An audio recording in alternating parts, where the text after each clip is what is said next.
Welcome to Poker Professor, an online poker school designed to make you into a stronger poker player. This tutorial is intended to help make any new poker player into a winning player in only 4 minutes. We've been able to summarize the foundations and details of the no-limit Texas Hold'em short stack strategy into this short tutorial. We strongly recommend that you download the brief after watching the tutorial, print it, and keep it in front of you while playing until you have memorized it and understand it fully. Beyond the fact that this system has been mathematically proven, this strategy is being implemented by many winning players on the Hold'em felts and is critical for your success. Sitting at a table. This explanation will help you choose the correct table to sit at. First, find a table with a minimum of 8 players on it. Your buy-in amount should be 20 times the big blind. So, on a 5 to 10 cent table, your buy-in amount should be $2. When entering the game, make sure you wait for your turn to post big blinds.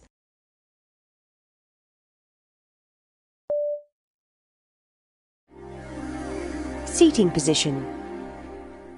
Your seating position on the table is crucial to your strategy when playing a hand.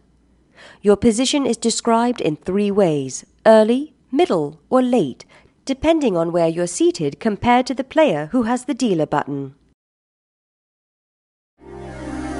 Starting hands.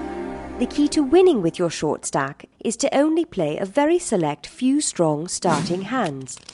After receiving your starting hand, depending on your seat position and the actions of the players in front of you, there is a certain strategy to adhere to. Looking at this table, you can see that Group A hands are very strong and will always be played. Group B hands are almost as strong and will be played almost always. Group C and D will be played according to what happens at the table, your position, and the actions ahead of you. If you're holding Ace-Jack, which falls into this group, and are sitting in a middle position, you should raise if the opponents playing in front of you haven't.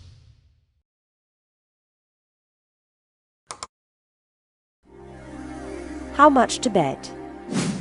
If you are the first player to raise at the table, make sure your raise is 4 times the big blind. So if the big blind is 10 cents, raise to 40 cents. For each player that calls the big blind in front of you, you must add 10 cents onto your raise. For example, if your starting hand is Ace-King and you're in an early position, you should raise to 40 cents. If 2 players in front of you called the big blind, then your raise should go to 60 cents. If your opponent raises before your turn, make sure your re-raise is 5 times the amount of the raise, or if you intend to make a bet that will leave you with less than 5 times the big blind, go all in.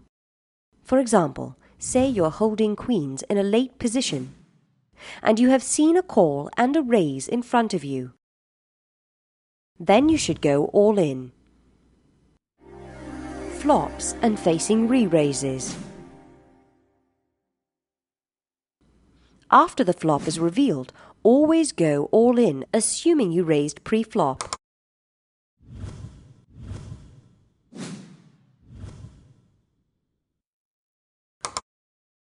If one of your opponents re-raises your hand, then you should go all in with any hand except the bottom tier. After your stack has reached 30 times the big blind, or in this example, $3, it is time for you to leave the table. I hope you enjoyed our brief guide on no-limit short stacking strategy. Poker Professor, master the game.